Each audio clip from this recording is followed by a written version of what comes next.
else on the panel have a culture story that you'd like to share? Well, we do have our one story that was shared at family reunion. One of our agents, and she's also an ALC member, her sister was diagnosed with cancer. And,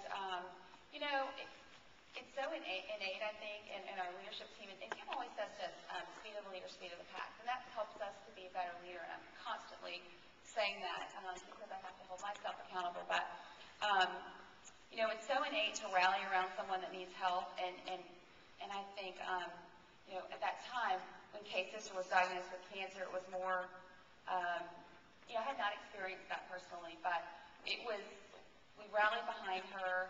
We did things to raise money. We had a garage sale.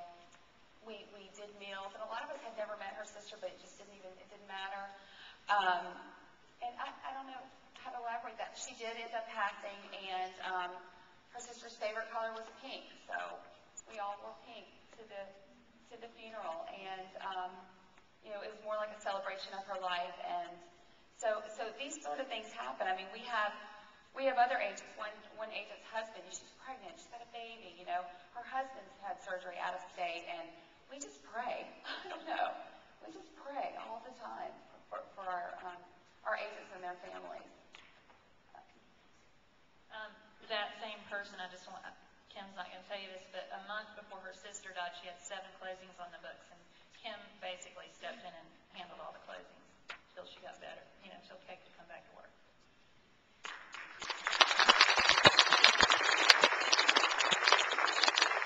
Debbie, why don't you talk about the ALC breakfast that we do once a month? I think that's so. Why don't you let Debbie Freeman, why don't you talk about that?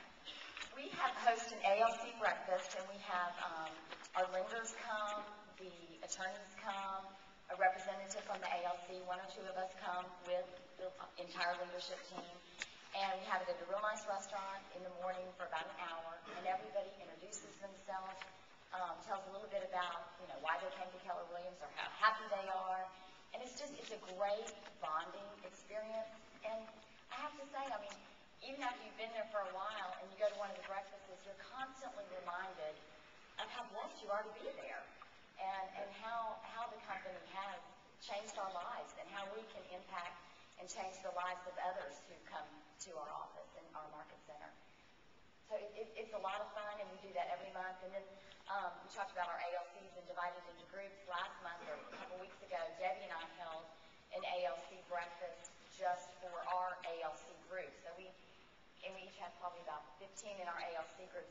I think we had 10 or 12 apiece that came, that we hosted, and we brought in food. We actually cooked. My family was like, "You never cook for me, but you cook for your ALC." When you speak of an ALC group, this means if you have 15, it's 15 of the agents. Correct. In your market center. Well, what do you do with that group? What's the purpose of you leading that group? The purpose of that group is that if they need, and a lot of times, I think right now I have probably 5 new agents to the office, that they can come to me if they need help with a contract or anything. And then for us to cheer them on and to rally them and to check on them. How are you doing? When they get a closing, congratulate them. And just to make it a smaller family within the big family, I think. What a great idea. And that becomes impactful for the team leaders when you are recruiting, for them to say, "You're a large market center, I'm concerned I'll get lost, I don't want to become a number," and things like that. And I say, have you ever seen that show, Who Wants to Be a Millionaire? In our world, you have 5 lifelines. You've got your sponsor, whoever sponsors you to our company, is the gift. You've got the director of career development, because we do have a person that's focused on training. You've got a managing broker. You've got your ALC leader, and you've got me. So the truth is, and that's without asking anybody else in the market center, you put those 5 phone numbers in your cell phone, and you just line it up until one of us can answer. So I think they do feel like, they are a close-knit group inside of a close-knit group. It just makes it much more attainable and reachable, much more personal. Do you feel like this has had a major impact on your culture by dividing into these groups? Absolutely, absolutely. Who's my ALC leader? They get excited, especially when we have a competition, because then it's a friendly competition, and they want, like when we had the football teams, they named them the Walker Warriors, and we have LSU fans in our office too, so down here. So they were real fun and friendly with that competition, and it does closely knit absolutely impactful if you don't already do that. And we didn't do it based on productivity, really, production. We just divided up, like if a team, you know, if I had a 7th level team, their ALC was together. And we did it so that people would get to know each other. We didn't bunch all the friends together because you really want to do that. We bundled them so that they were unique and had to get to know each other differently, which was very impactful. Very good. I want the 2 ALC members, I want you to share with us what you really love about being on the ALC. Here you are, a keeper of the culture as an ALC member.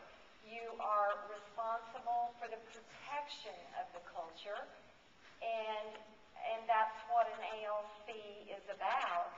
So what do you love about being on the ALC? Well, accountability is important to me, and I've learned, when I started in this business, I learned that I really need accountability. I need someone there that supports me as well, and knows my goals and questions me about whether I'm doing what I need to do to reach them. And so I love being on the ALC. One of the first thing that comes to mind is being held accountable at that higher level. We have offices. Most ALC members are in the office all the time. We have offices.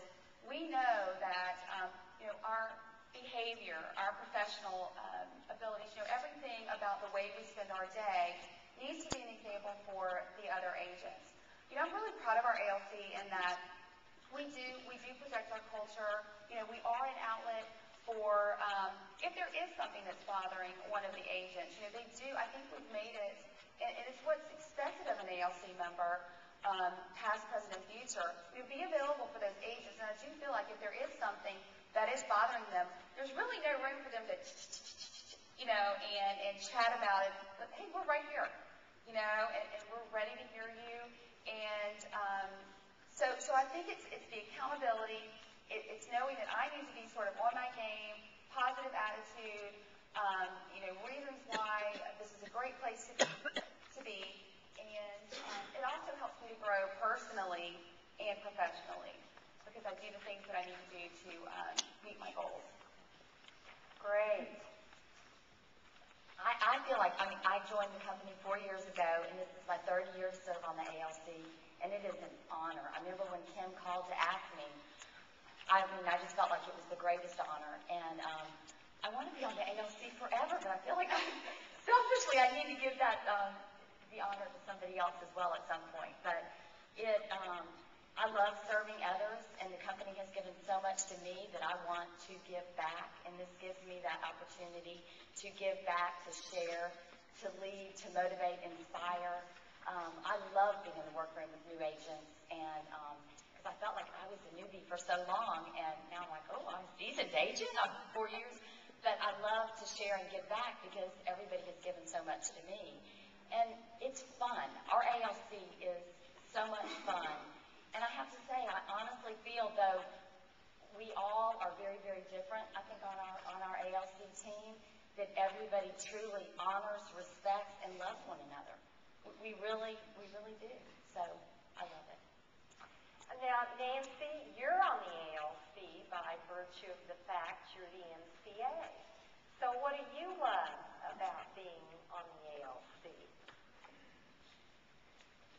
Oh, gosh. It's kind of hard to know where to start. I think it's so wonderful to sit in the room with the people that are leading every other agent in the room. It's wonderful to see Kim's leadership ability.